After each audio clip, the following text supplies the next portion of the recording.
This channel does not promote any violent, harmful, or illegal activities. All content provided by this channel is meant for an educational purpose only. জ্যোতির্ময় একেবারে আদালতের মধ্যে থেকে কি চলছে শুনানি প্রতিটা লাইন পাঠাচ্ছে তার মধ্যে থেকে অত্যন্ত গুরুত্বপূর্ণ। তুমি একটু জিডি টাইমিং নিয়ে একটু আগেই বলছিলে, কিন্তু প্রথম খবর পাওয়ার পর যেটা বিচারপতি সিবিআই এর রিপোর্টের পর দেখে যে বিষয়টা সামনে রাখলেন তার নিঃসন্দেহে অত্যন্ত গুরুত্বপূর্ণ এবং চাঞ্চল্যকর বটে। ঘনতম সায় তুই বারুদের ফুলকি মুছে দেবে নিষেধের কালিমা রুখে দাঁড়াবা। একজন মা হয়ে বলছি, সফল জীবনের জন্য যেমন চাই মজবুত হয়ে ওঠা শিক্ষা, মজবুত চুলের জন্য তেমনই চাই Alopex long and strong hair oil. যে দীর্ঘক্ষণ একই অবস্থায় মৃতদেহ পড়েছিল, পুলিশকে জানানোর পর পুলিশ পৌঁছতে অনেকটা লেট করেছে। পুলিশ ঘটনাস্থলে পৌঁছতে লেট করে সিজার। দেখো, সিবিআই রিপোর্টে এক্স্যাক্টলি কি আছে আমরা জানি না। সিবিআই যে স্ট্যাটাস রিপোর্ট, সেই রিপোর্টে এ ধরনের কোনো প্রসঙ্গ নিশ্চয়ই উল্লেখ আছে। তার ভিত্তিতেই নিশ্চয়ই প্রধান বিচারপতি বেঞ্চ এই কথা উল্লেখ করেছেন। কিন্তু রাজ্য প্রশাসনের যে রিপোর্ট, সেই রিপোর্টে কিন্তু বলা হয়েছে সকাল 10টা 10-এ তারা প্রথম ফোন পান এবং সকাল 10টা 20 অর্থাৎ টালা থানা থেকে আরজি করের যে দূরত্ব সেটা 10 মিনিটের মধ্যে তারা ঘটনাস্থলে যান এবং ঘটনাস্থলে গিয়ে তারা প্লেস অফ অকারেন্স বা ক্রাইম সিন তারা সিকিওর করেন এবং সেই জায়গাতে সিবিআই পরবর্তীতে তারা তদন্তভার গ্রহণ করবার পর অন্য কোনো তথ্য পেয়েছেন কিনা বা সেই তথ্য তারা উল্লেখ করেছেন কিনা তাদের স্ট্যাটাস রিপোর্টে সেটা স্পষ্ট নয়। কিন্তু রাজ্য প্রশাসনের পক্ষ থেকে যে রিপোর্ট দেওয়া হয়েছে তাতে কিন্তু কোনো দেরির কথা উল্লেখ নেই। সেখানে 10 মিনিটের মধ্যে পুলিশ সেখানে পৌঁছয় এমনটাই কিন্তু উল্লেখ করা আছে।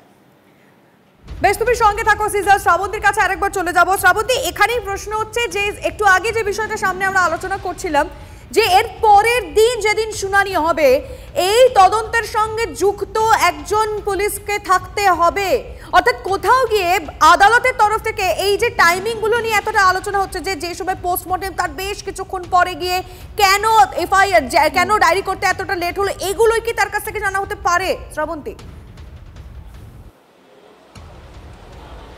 দেখো, কেন এই কথাটা বলল কোর্ট, অত্যন্ত বিরক্ত হয়েছেন আইনজীবী, রাজ্য সরকারের আইনজীবী যে তথ্য দিচ্ছিলেন তার উপরে।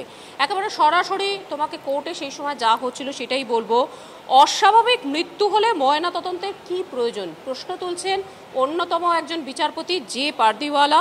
তার বক্তব্য যে কখন ময়নাতদন্ত হলো তিনি রাজ্যের কাছে জানতে চান। রাজ্য জানায় যে সন্ধে 6টা 10 থেকে 7টা 10-এর মধ্যে ময়নাতদন্ত হয়েছে। বিচারপতি পারদিওয়ালা সেই সময় রাজ্যের কাছে জানতে চান যে অস্বাভাবিক মৃত্যু কখন দায়ের করা হয়েছিল। রাজ্য জানায় যে দুপুর 1টা 45 অস্বাভাবিক মৃত্যু রুজু করা হয়েছিল। অর্থাৎ এতদিন বিভিন্ন তথ্য দেওয়া হলেও আজকের আদালতের মধ্যে রাজ্য সরকার এই প্রথম জানালো যে 1টা 45 অস্বাভাবিক মৃত্যুর মামলা রুজু করা হয়েছিল। বিচারপতি পারদিওয়ালা তখন বলেন, এটা কি অস্বাভাবিক মৃত্যু?